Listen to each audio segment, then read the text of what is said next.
The Newsday continues here on One News Now. I'm Sean Yao. The NWRB, or National Water Resources Board, has cut down the supply of water for irrigation from the Angat Dam in preparation for the next cropping season. NWRB Executive Director Sevilio David Jr. said, from May 1 to 10, the water allocation has been reduced to 10 cubic meters per second from 30 cubic meters per second. David explained that the reduction of water for irrigation will not affect the farming sector since the harvest season is near. And Pag-asa has raised the El Nino alert in the country as the likelihood of the dry spell arriving as soon as next month climbed to 8%. Let's get more information on this from Pag-asa's designated spokesperson on El Nino, Annalisa Solis. Anna, good afternoon. Thanks for joining us. We know that El Nino could also trigger extreme rainfall, and it also means, a limited amount of precipitation. And when we had El Nino in the previous years, strong typhoons also hit the country. We had Milenio, Pepeng, Ondoy. What changes in the weather pattern can we expect under El Nino? Yes, so in case of rainfall, so it's still above normal rainfall during a habagat season, which typically starts during the second half of May up to first half of June, while peak of the habagat is July, August, September.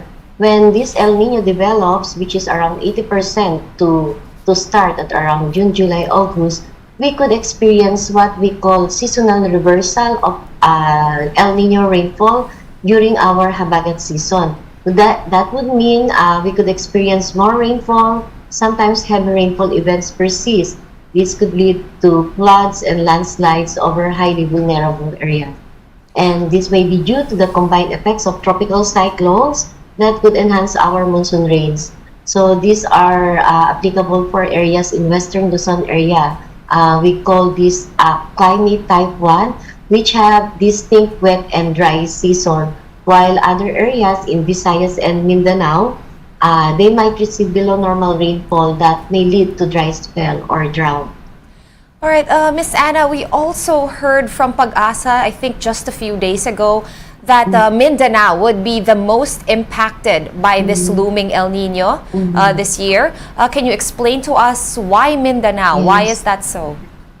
Yes, first, historically, Mindanao, especially the western portion of Mindanao, usually highly impacted by El Nino because those areas have short dry season and rainfall is evenly distributed throughout the year. So they don't have distinct wet and dry season, just like compared to those areas in under type 1 climate, which has distinct wet and dry season, those areas located in Western Luzon area.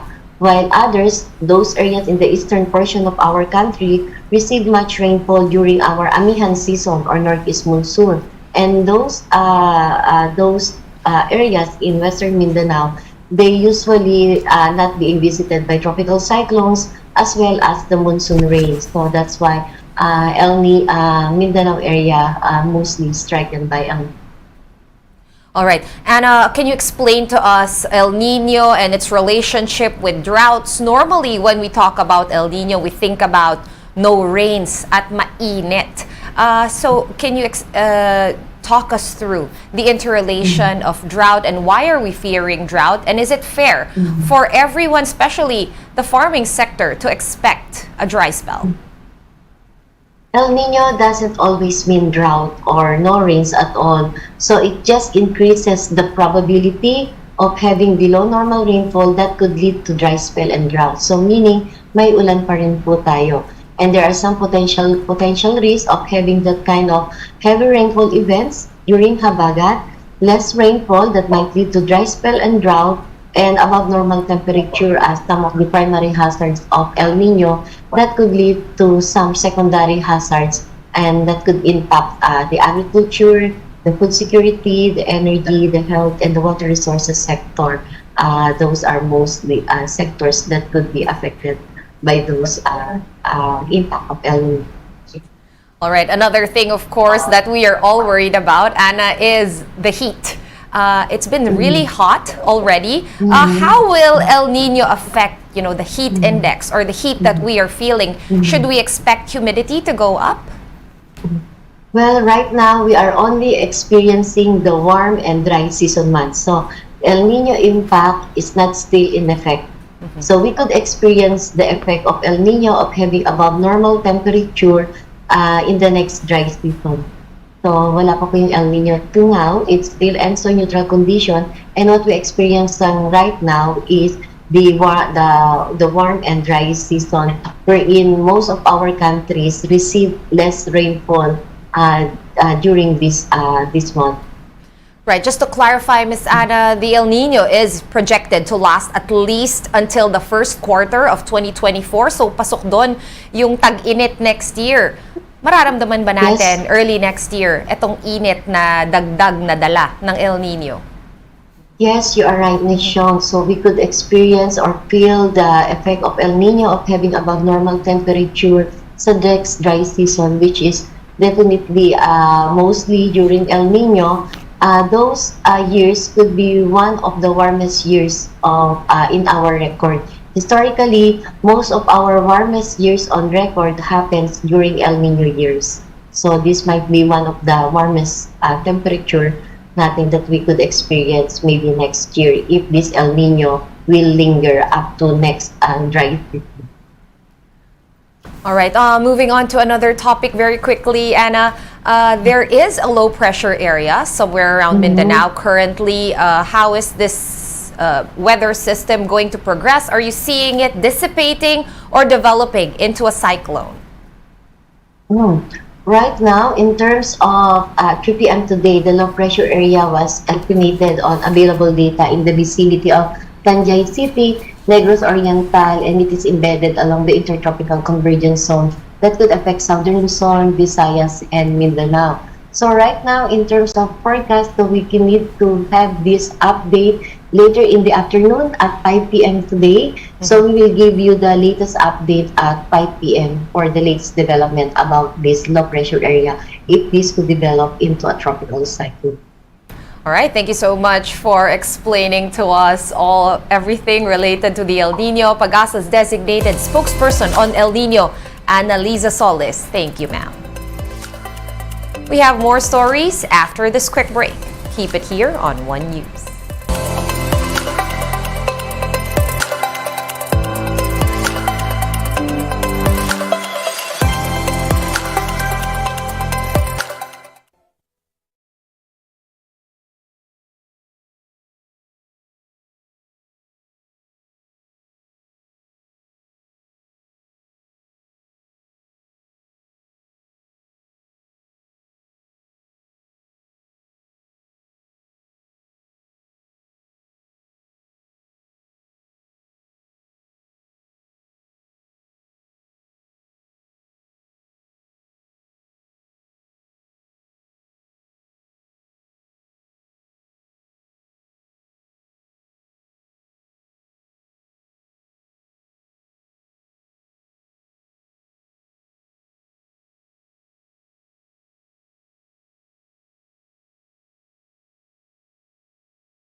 You're still watching One News now. I'm Sean Yao. Philippine Airlines says that preparations are underway for the 6-hour airspace shutdown on May 17. In an interview with Radio 5, PAL spokesperson Shelo Villaluna explained that the shutdown will affect their early morning departures and international arrivals. Philippine Airlines is planning to delay affected flights with cancellation as the last option. For its part, the Manila International Airport Authority reminded airlines to give their passengers a heads up on the flight disruptions. The MIAA will be shutting down Philippine airspace from 12 midnight to 6 a.m. on May 17 to replace the backup power supply of the country's air traffic management system, which caused the glitch on New Year's Day. The airlines can advise the passengers the better because of these planned changes in their itinerary. What will happen there is for 6 hours, wala talagang activity sa ating airspace. But of course, CAAP is saying it could happen mas maikli, di ba? Pwedeng shorter. Pero as far as their planning is concerned, we're planning for 6 hours. And the Office of the Ombudsman has ordered the preventive suspension of MIAA General Manager Cesar Chong. This suspension is on the back of Chong's move to reassign some 285 airport employees. However, the official defended his decision, saying it was meant to improve airport operations. Chong also said that his suspension is based solely on an anonymous complaint accusing him of grave abuse of authority. Acting Assistant General Manager Irene Montalvo was also suspended on the same basis. For now, MIAA Senior Assistant Manager Brian Ko will be acting as officer in charge of the agency. Let's take a quick look at today's other top stories. President Bongbong Marcos met with the executives of drug maker Moderna on the sidelines of his official visit to the United States. Moderna recently announced that it will establish an enterprise solutions hub and commercial operations here in the Philippines as part of its Asia-Pacific expansion. This hub will house between 40 and 50 finance, medical, and human resources personnel. American firms are planning to hire some 75,000 seafarers in the next 3 to 4 years. Carnival Corporation CEO John Padgett made the revelation at his meeting with President Bongbong Marcos in Washington. Padgett, who also represents other maritime firms, praised Filipino workers for their hospitality and competitiveness. And the United Nations is urging all countries to stop targeting the media and the truth as it marks World Press Freedom Day today. UN Secretary General Antonio Guterres warned that the media is under attack in every corner of the world. At least 67 workers or media workers worldwide were killed last year, driven largely by attacks in the Ukraine, Mexico, and Haiti. One News Now will be back at 5:30 p.m. I'm Sean Yao. We are One News.